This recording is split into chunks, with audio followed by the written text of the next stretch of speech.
चलिए स्टोरी सुनाता हूँ 2 मिनट की केवल। एक बार की बात है, एक खेत के अंदर एक चिड़िया अपना घोंसला बनाती है। 2 बच्चे उसके छोटे-छोटे से साथ में रहते हैं। पूरा दिन जाती है, दाना, पानी इकट्ठा करके लाती है खेत के अंदर, है ना? बढ़िया अपने घोंसले में रहते हैं, सब हो जाए। एक दिन जब खेत के अंदर आपकी जो फसल है, वो बड़ी हो जाती है। खेत के अंदर जैसे ही फसलें बड़ी होती है, अब समय आता है फसल को काटने का। अब जैसे ही फसल को काटने का समय आता है, अब चिड़िया और उनके बच्चे को लगने लगता है कि अब हमें यहाँ से निकलना होगा, अब हमें दूसरा खेत पकड़ना होगा। लेकिन होता क्या है, जैसे ही चिड़िया दिन में जाती है, बच्चे बात सुनते हैं उस मालिक, खेत के मालिक की। खेत का मालिक अपने रिश्तेदारों को बोलता है, मेरा कल आकर खेत जो फसल है वो काट देना। उन्होंने कहा, ठीक है।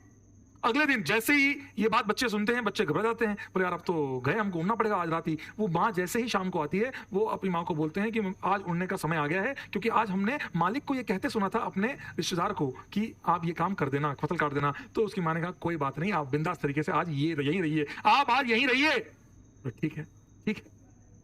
अगले दिन देखा तो खेत की फसल कटी नहीं, बच्चे खुश जाते थे। फिर उसने अगले दिन सुना मालिक को ये कहते हुए किसी और अपने किसी दोस्त को कि भाई जाकर मेरे फसल काट देना। फिर जब असली में जब शाम को वापस माँ आई, बच्चों ने बताया कि अब तो हमें जाना ही पड़ेगा, उसने अपने दोस्त को बुलाया। फिर माँ बोलती है आप बेफिक्र रहिए।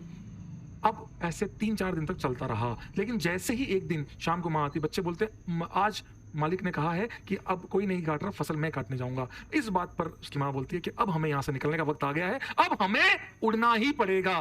क्यों क्यों? और फाइनली वो अपना घोंसला कहीं और शिफ्ट करते हैं। तो सर क्या था, ऐसा क्या हुआ, उनको माँ को ऐसा क्या लगा उस दिन? क्योंकि जिस दिन आप में से इतने सारे लोग ये समझ जाएंगे कि खुद का काम खुद ही करना होता है, जितनी ज्यादा डिपेंडेंसी आपके लोगों पे होगी, जितना ज्यादा आप लोगों पे डिपेंडेंट होंगे, उतना ज्यादा आप पछताएंगे, उतना ज्यादा आपका काम डिले होगा। आप अगर लोगों को बोलते हैं भाई मेरा ये काम कर देना, भाई मेरे से समझ में नहीं आ रहा, तू समझा दे, भाई तू ये कर दे, ऐसा हो जाएगा, आपने किसी बोला मुझे वो वहां हेल्प चाहिए, आप जब तक खुद की हेल्प खुद नहीं करते तब तक आप जीवन में कुछ नहीं कर सकते। अपना काम स्वयं करो। जितना शिद्दत से आप अपना खुद का काम करेंगे, उतना ही आप इस लड़ाई में जीतेंगे। आप आईआईटी की लड़ाई में तभी जीत पाएंगे जब आप खुद का काम खुद करते हैं। इसलिए अपना काम स्वयं करें, लोगों पर डिपेंडेंसी ना रखे। ये थी एक बीटीएस की आज छोटा सा ज्ञान, बीटीएस ज्ञान आज छोटा सा ये था। इसी बात पे enjoy the tea and bye bye, take care.